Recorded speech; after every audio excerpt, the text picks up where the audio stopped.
On October the 2nd, 2006, a shooting occurred at the West Nickel Mines School, an Amish one-room schoolhouse in the Old Order Amish community of Nickel Mines, Lancaster County, Pennsylvania. The gunman took hostages and shot 8 out of 10 young girls, killing 5 of them before turning the gun on himself and taking his own life. On the day of the shooting, a grandfather of one of the murdered Amish girls was heard reprimanding one of his young relatives and saying to not hate the killer, saying we must not think evil of this man. Another Amish father noted, the shooter had a mother and a wife and a soul, and now he is standing before a just God. A member of the Brethren community living near the Amish in Lancaster County explained it this way. I don't think there's anybody here that wants to do anything but forgive and not only reach out to those who have suffered a loss in that way, but to reach out to the family of the man who committed these acts. A member of the gunman's family said that an Amish neighbor had comforted the killer's family hours after the shooting and had extended forgiveness to them. Amish community members visited and comforted the shooter's widow, the shooter's parents, his parents-in-law. One Amish man held the murderer's sobbing father in his arms reportedly for up to an hour to comfort him. This community also set up a charitable fund for the family of the shooter, the man who had killed their children. About 30 members of the Amish community attended his funeral, and Marie Roberts, the widow of the shooter, was one of the very few outsiders invited to the funeral of one of his victims. This event and its aftermath are often held up as one of the greatest modern examples of forgiveness and reconciliation.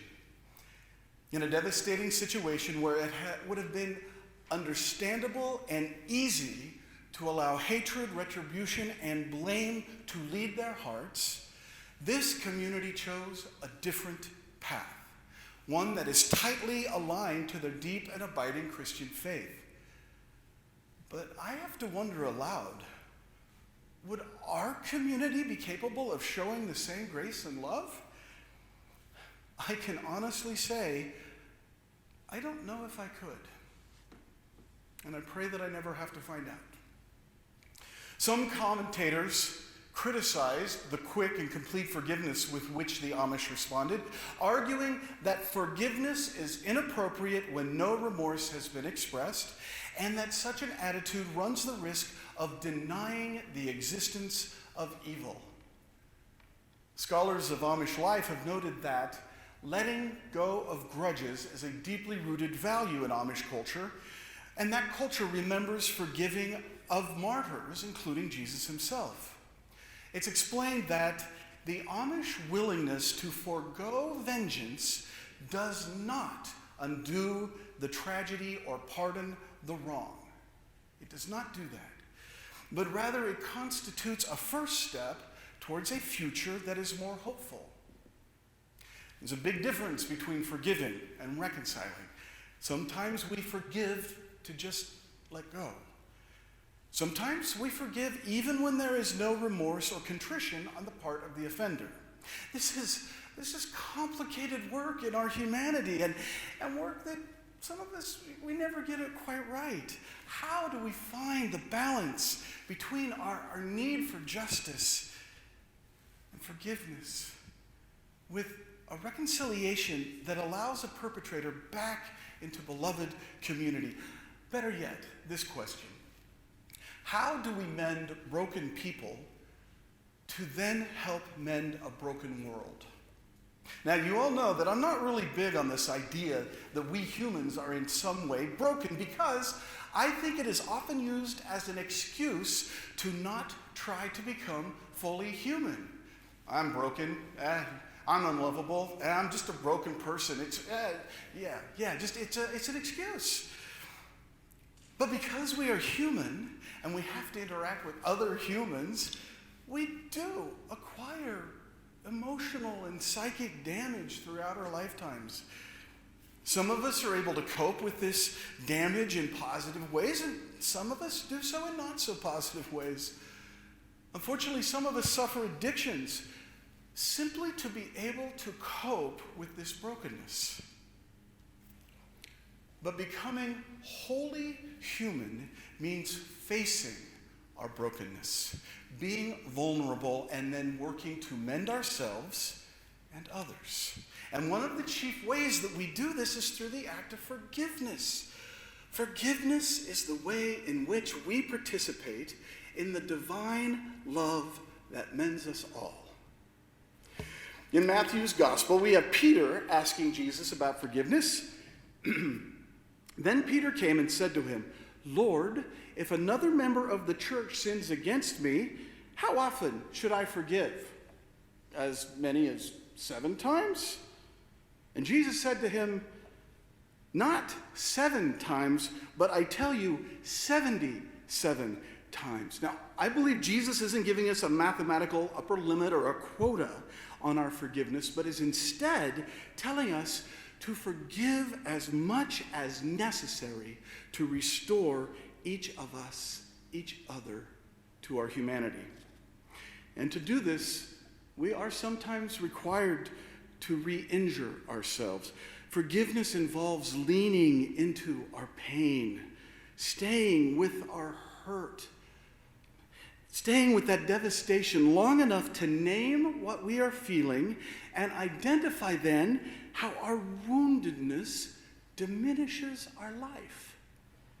Admitting that we are wounded makes us vulnerable, and we don't like that. But it requires deep spiritual courage. Denial and avoidance are just short-term coping mechanisms. They're band-aids. They do not last. There's an old story then concerning a passion for justice that goes like this. Once upon a time, there was a town which was built beyond a bend in a river. And one day, some of the town's children were playing by the river when they spotted 3 bodies floating in the water. The children ran to get help, and the townsfolk quickly pulled the bodies from the river. One of the people was rescued alive, one had already drowned, and a third was critically injured and placed in the hospital. From that day on, every day, a number of bodies, alive and dead, would appear in the river, floating past the town, and each day, the good and charitable townspeople would do their best to rescue them, tend to them, bury the dead, assist with the injured, help those survivors cope with what had happened.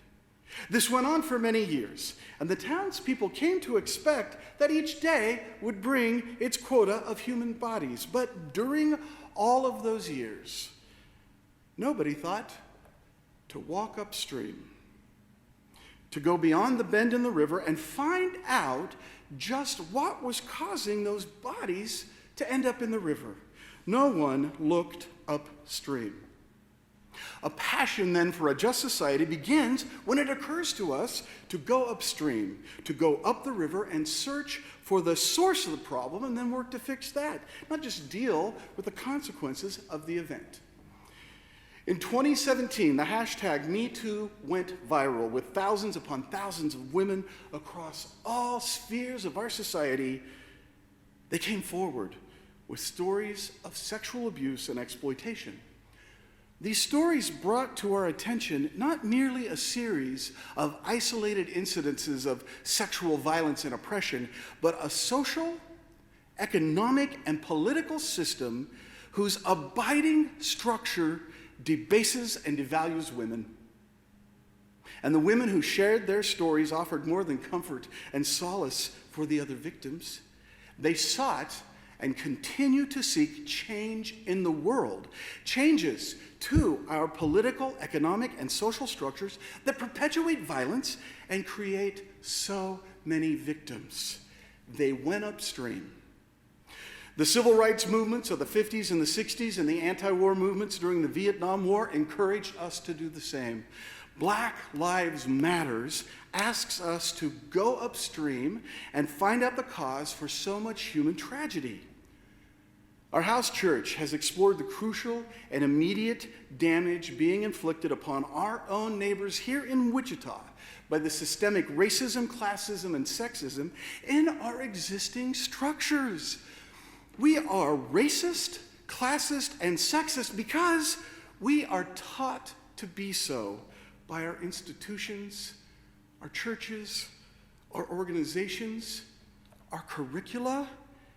Even our language encourages demeaning and debasing attitudes towards those different from us, whether by their education or their social status, gender, sexual orientation, or the color of their skin.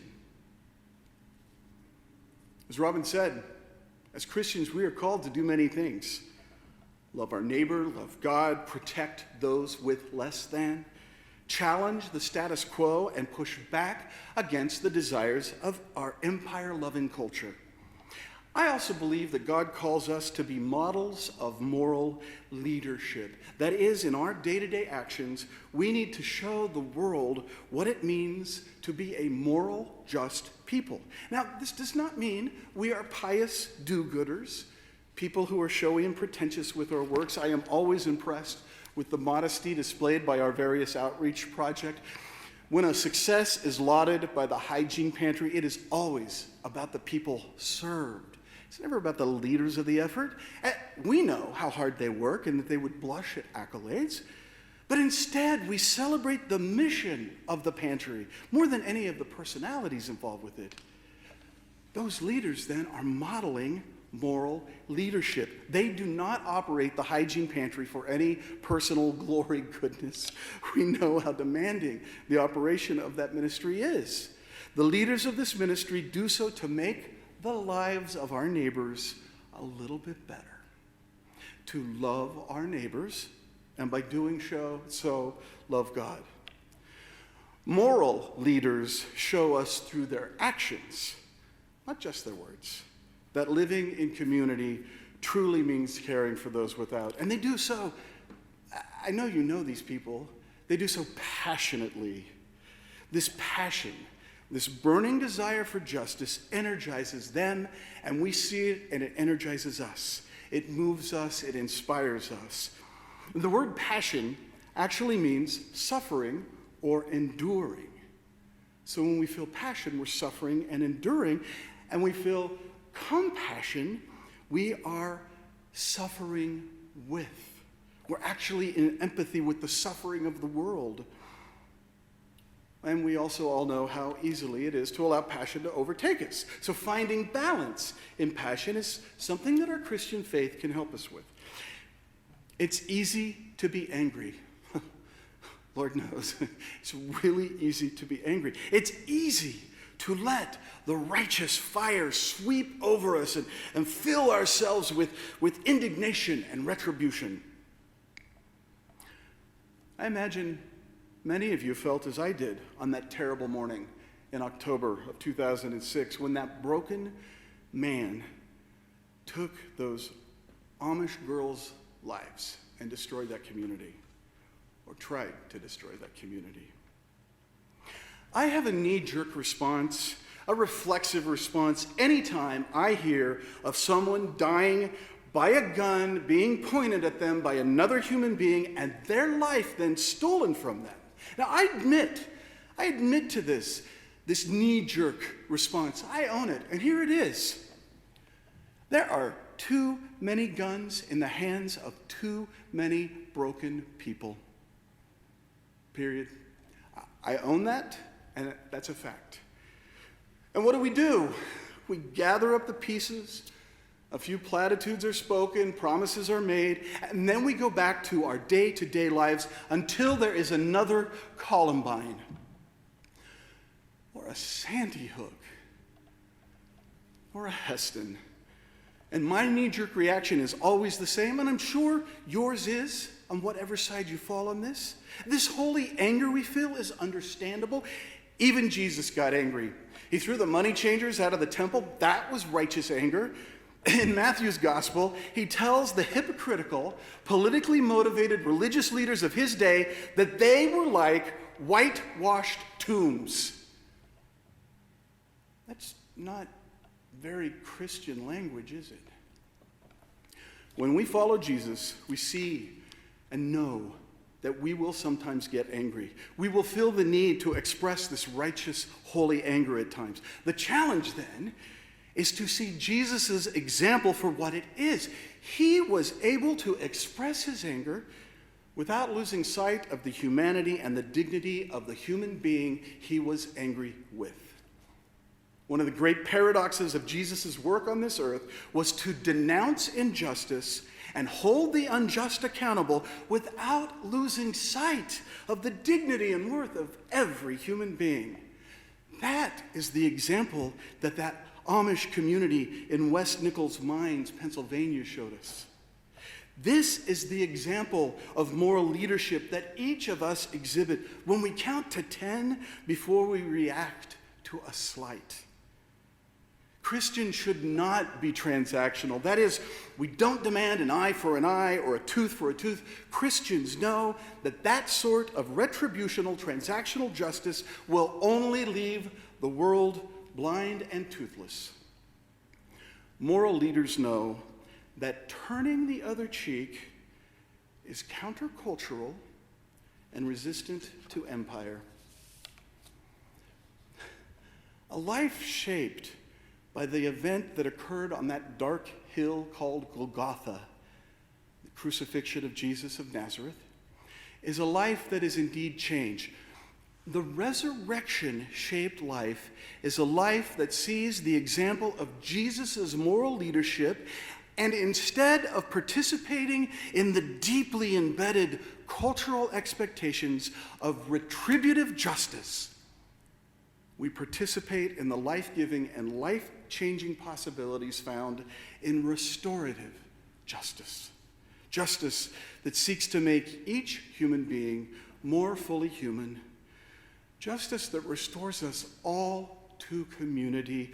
Justice that restores us all to a life fully lived in the beloved community of God. This week, I challenge each of you to look upstream, to walk upstream where possible, and to search for the causes of injustice in your life. Let's begin working on the root causes of injustice instead of pulling more bodies out of the river. We're pretty smart people. I think we might be able to figure it out. So go, walk upstream, and I wish for you a peaceful and joyful week, safe in this knowledge. You are a key part of God's work of restorative justice in the world. And you are an important member of God's beloved community. Amen.